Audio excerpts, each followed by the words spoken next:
علیہ وسلم۔ نام محمد سے دلوں کو سرور ملتا ہے، نگاہ فکر کو تازہ شعور ملتا ہے۔ نصیب کیسا بھی ہو واسطہ احمد کا دے کر، نصیب کیسا بھی ہو وسیلہ محمد کا دے کر، خدا سے جو بھی مانگیں ضرور ملتا ہے۔ میرے نہایت ہی واجب الاحترام قابل صد احترام آج کی اس تقریب میں جناب قاری عابد الرحمن صاحب اور مدرسہ دارالعلوم حیدریہ کی سالانہ تقریب ہے۔ مجھے جو وقت ملا ہے اور جتنی دیر میں نے بات کرنی ہے میں پہلے سے آپ کے سامنے عرض کر رہا ہوں، اور انشاءاللہ جتنا وقت آپ کا لوں گا دو چار باتیں آپ کو سمجھا کر سکھا کر اٹھوں گا۔ آپ کا وقت بھی خراب نہیں کروں گا جو مجھے دیں گے، اور آپ کا ایک سیکنڈ بھی ضائع نہیں ہوگا، اور انشاءاللہ جو بات کروں گا اسے دلیل کے ساتھ سمجھاؤں گا کروں گا، اور پھر آپ کو یاد کروا کر میں اس نشست سے اجازت چاہوں گا۔ اللہ تعالیٰ نے ہمیں قرآن مجید عطا فرمایا، اور آج کی اس تقریب کے عنوان میں دو عنوانات ہیں۔ ایک تقریب میں دو عنوان تو جمع نہیں ہو سکتے، لیکن میرا جو عنوان ہے وہ قرآن کی مناسبت سے ہے۔ قرآن مجید، عظمت قرآن، قرآن مجید کا تعارف، قرآن مجید سے نکلنے والے مسائل اور عقائد پر بات کروں گا۔ اللہ تعالیٰ نے اس کائنات میں اپنی بات پہنچانے کے لیے، توجہ رکھیے گا، میرے ایک ایک جملے کے ساتھ آپ کا ذہن چلے گا، ویسے بھی چلے گا، مجھے کہنے کی ضرورت نہیں ہے اور نہ میری گفتگو میں نعرہ لگے گا، بلکہ میں اپنی بات کو تسلسل کے ساتھ چلاؤں گا۔ اللہ تعالیٰ نے اس کائنات میں اپنی بات پہنچانے کے لیے، اپنا پیغام پہنچانے کے لیے، اللہ نے اپنی مخلوق تک کون سا طریقہ اختیار فرمایا کہ اللہ کی بات وہ اللہ کی مخلوق تک پہنچ جائے۔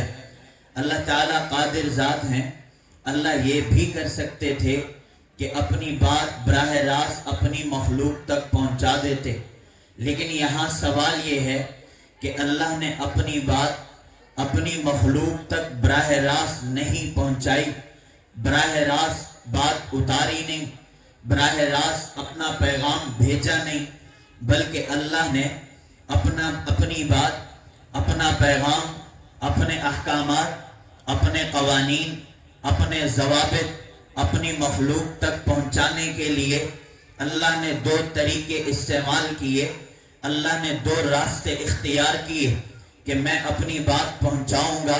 تو پہلا طریقہ یہ ہے کہ میں اپنی طرف سے 1.25 لاکھ انبیاء، میں اپنی طرف سے اس کائنات پر اپنے بعد اپنے نمائندے، میں اس کائنات میں اس کرۂ ارض پر اپنے بعد اپنے انبیاء کو نمائندہ بنا کر میں اس کائنات میں اتاروں گا۔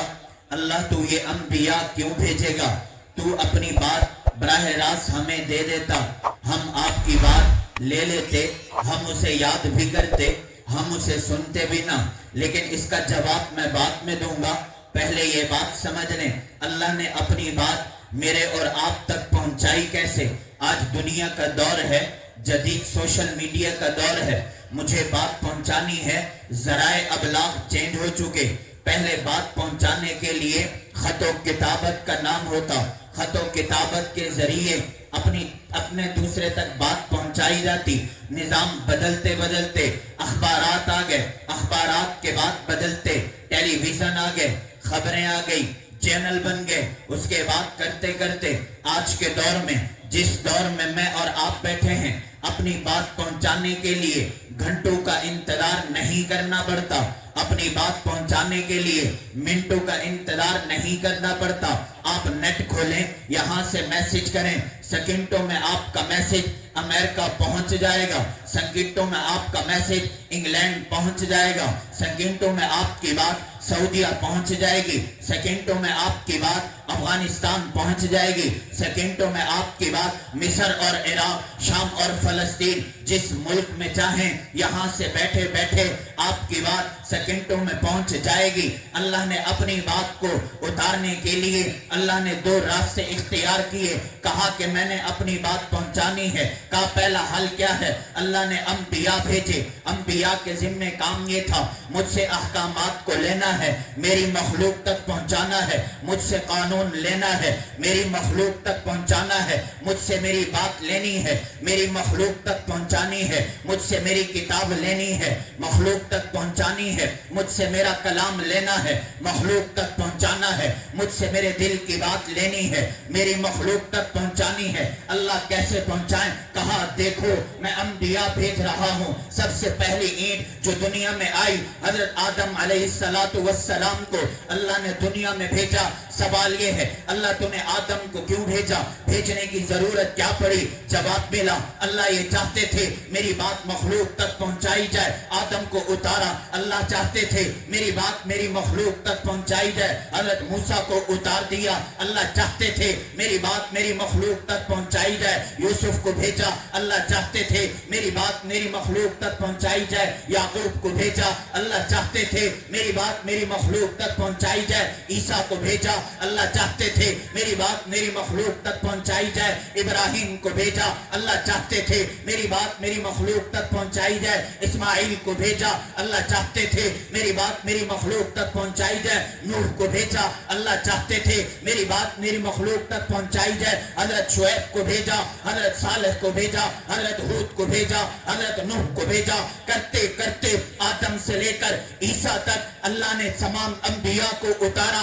وجہ کیا تھی؟ اللہ کی بات کو اللہ کی مخلوق تک پہنچانے کے لیے درمیان میں واسطہ، درمیان میں ذریعہ، درمیان میں رابطہ کروانے کے لیے انبیاء آئے۔ لیکن نبی وہ تھا، نبی وہ بنا جسے اللہ نے بنایا، نبی وہ بنا جسے اللہ نے سلیکٹ کیا، نبوت اسے ملی جس کے کھاتے میں اللہ نے نبوت جیسا منصب اتارا۔ اللہ نے انبیاء میں 1.25 لاکھ انبیاء بھیجے، اللہ نے رسولوں میں 315 رسول بھیجے۔ 1.25 لاکھ انبیاء بھی اللہ کی بات لے کر آئے، 315 رسول بھی اللہ کی بات کو لے کر آئے۔ لیکن سوال یہ ہے اللہ تو براہ راست بھیج دیتا، کہا کہ میں بھیج نہیں سکتا۔ اس کی وجہ یہ ہے میری مخلوق کے اندر میری بات کو براہ راست برداشت کرنے کی وہ طاقت نہیں، میری مخلوق کے کانوں میں میری بات کو براہ راست سننے میں کانوں میں وہ طاقت خدا نے نہیں رکھی۔ اگر خدا کی بات ہمارے کانوں میں براہ راست آ جاتی کان پھٹ جاتے، اگر اللہ کی بات براہ راست ہمارے دلوں میں آ جاتی تو دل پھٹ جاتے، اگر اللہ کی بات ہمارے سامنے آ جاتی عمل کرنا مشکل تھا۔ لیکن اللہ نے کہا اس مشکل کو حل کرنے کے لیے میں نے اپنی اور مخلوق کے درمیان واسطہ بنایا۔ نمبر 1 انبیاء، نمبر 2 کتاب اللہ۔ انبیاء کو دیکھو گے پیغام میرا ملے گا، انبیاء کو دیکھو گے بات میری ملے گی، انبیاء کو دیکھو گے قانون میرا ملے گا، انبیاء کو دیکھو گے میرا پیغام ملے گا۔ اور اس کے ساتھ میں نے آسمانی کتابیں اتاری، تو کتاب اللہ بھی وہ جس میں خدا کا پیغام، انبیاء بھی وہ جو خدا کا پیغام لے کر آئے۔ نبی نے بات کی خدا کے پیغام کی، کتاب نے بات کی خدا کے قانون کی۔ پتہ یہ چلا اللہ مخلوق کے درمیان بے واسطے بنے۔ اگر بات خدا کی لینی ہو کتاب اللہ اٹھا لو، اللہ کی بات لینی ہو نبی کے دروازے پہ چلے جاؤ، نبی کے دروازے پہ جاؤ گے بات خدا کی ملے گی، قرآن اٹھاؤ گے بات کتاب کی ملے گی۔ سوال یہ ہے، میرا سوال پھر بھی ہے اللہ تو براہ راست اتار دیتا؟ اس کا جواب قرآن مجید میں لو انزلنا هذا القرآن على جبل لرأيته خاشعا متصدعا من خشیت اللہ۔ اللہ یہ بات بتانا چاہتے ہیں میرے کلام میں فل پاور طاقت اتنی ہے کہ یہ تو پہاڑ برداشت نہیں کر سکتا، پہاڑ میں ہمت نہیں۔ ایک انسان کے دل میں یہ ہمت کیسے آئے گی؟ اللہ نے کہا ہاں میں نے اس کی طاقت کو ہلکا کیا۔ اللہ تو نے اس کے لیے کیا انتظام کیا؟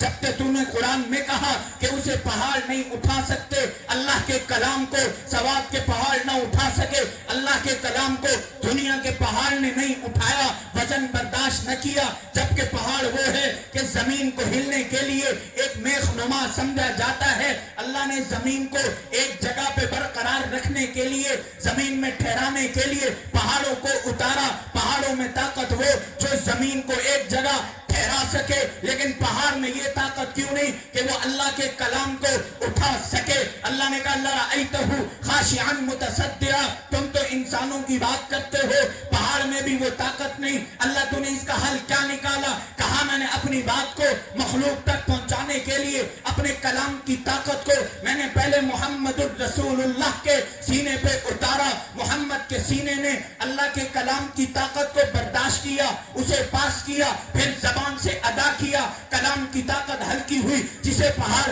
اٹھا نہیں سکتا تھا اسے محمد کے سینے نے اسے برداشت کر لیا، محمد کے سینے نے اس کی طاقت کو برداشت کیا، زبان سے ادا کیا۔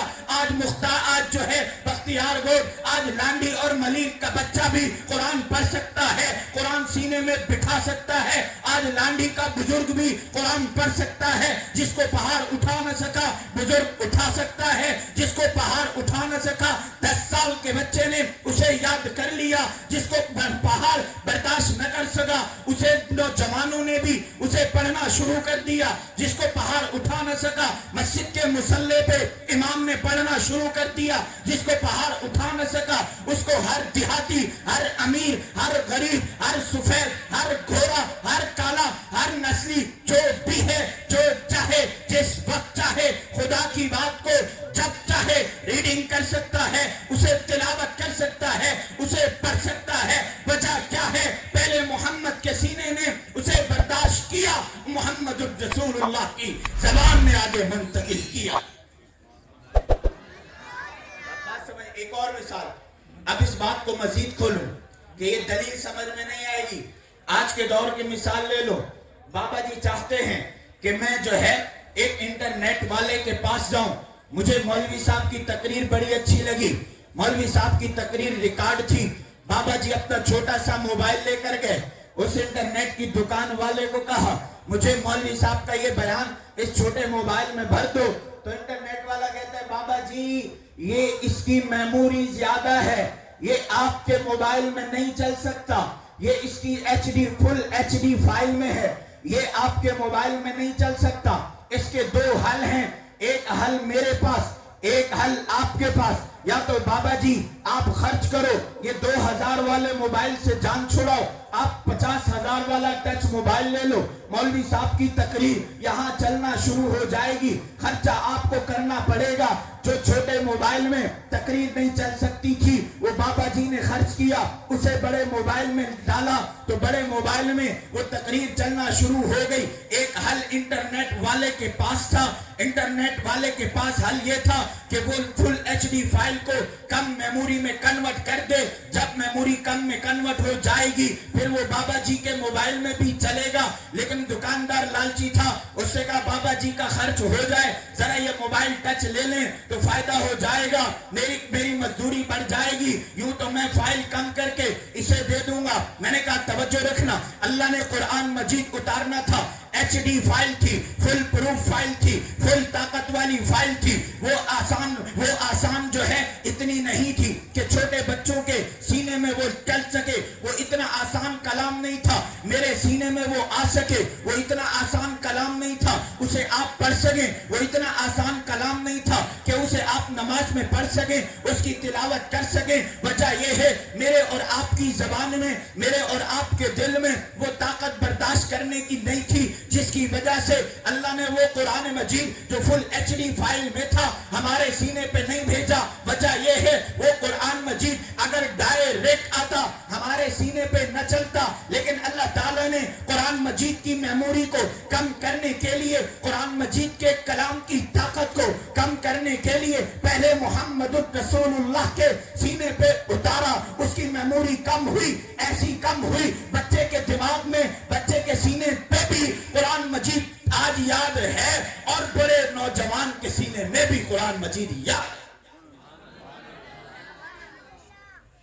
بات سمجھ آئی کہ اللہ نے براہ راست کیوں نہیں اتارا؟ کہ اللہ تو ایسے اتار دیتا ہم پڑھ لیتے، لیکن وجہ کیا؟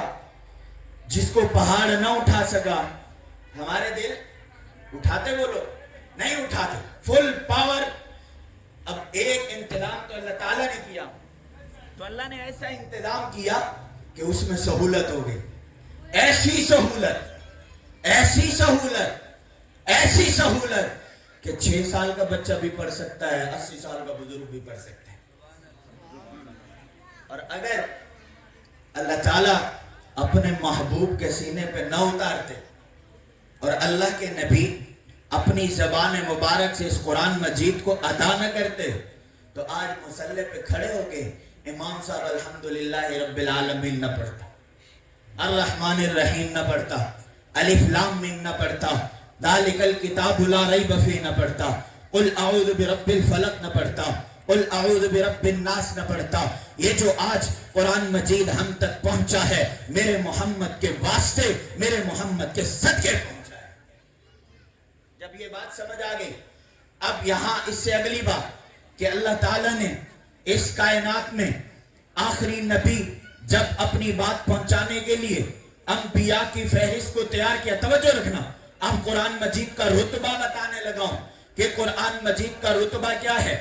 اللہ نے جب آسمان سے کتابیں اتاری، تمام آسمانی کتابوں اور صحیفوں کو ملایا جائے تو 4 بڑی کتابیں نازل ہوئی۔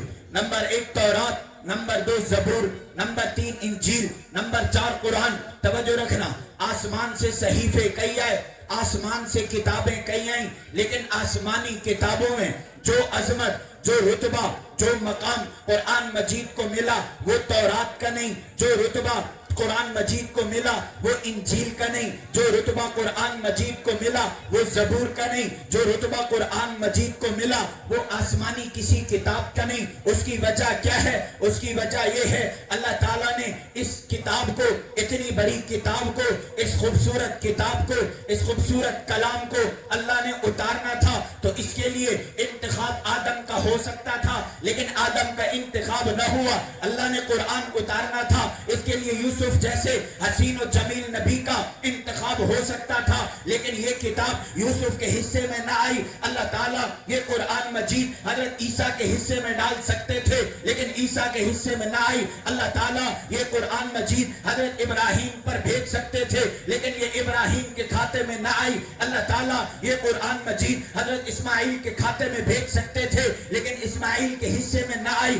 الغر یہ قرآن مجید اتنی بڑی کتاب تھی، اس قرآن مجید کا رتبہ اتنا بلند تھا کہ یہ اللہ کا براہ راست کلام تھا۔ اللہ تعالیٰ اس اپنی آسمانی بڑی کتاب کو اللہ بھیجنا چاہتے تھے، بھیجنے کے لیے آگے جس نبی کا انتخاب کیا اس نبی کا مقام بھی بلند، ادھر کتاب کا مقام بھی بلند۔ جتنا بڑا کتاب کا مقام تھا اتنا بڑا نبی کا مقام تھا، جتنا بڑا نبی کا مقام تھا اس کے اوپر نازل ہونے والی کتاب بھی اتنی بڑی تھی۔ اب نبی کا مقام سمجھو گے تو قرآن مجید کا مقام سمجھ میں آئے گا۔ نبی کا مقام کیا کہا؟ ساری کائنات میں ہمارے نبی محمد الرسول اللہ وجہ تخلیق کائنات ہیں، محمد کی وجہ سے اللہ نے کائنات کا نظام بنایا، محمد الرسول اللہ کی وجہ سے کائنات کا نقشہ بنا، محمد الرسول اللہ کی وجہ سے 1.25 لاکھ انبیاء کو نبوت ملی، محمد الرسول اللہ کی وجہ سے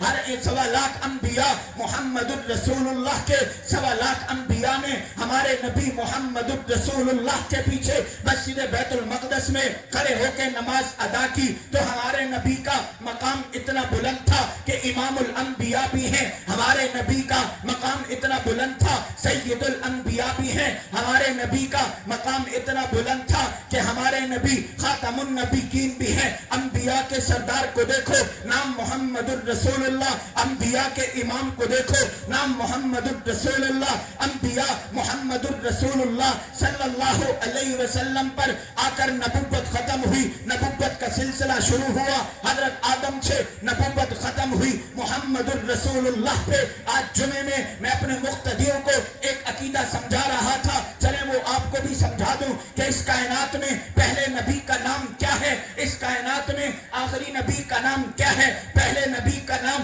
سوال یہ ہے، پہلے نبی کا نام محمد الرسول اللہ، آخری نبی کا نام بھی محمد الرسول اللہ۔ آپ کے مجمع میں کوئی سوال کر سکتا ہے، مولوی صاحب آپ کی عقل کو سلام ہے، یہ بھلا کیسے ہو سکتا ہے جو پہلا بھی ہو وہ آخری بھی ہو، جو آخری بھی ہو وہ پہلا بھی ہو؟ یہ نہیں ہو سکتا، یا تو وہ پہلا ہوگا یا وہ آخری ہوگا۔ ایک بندے میں دونوں صفات یہ کیسے جمع ہو گئی؟ میں نے کہا آج دیکھ، ہمارے نبی محمد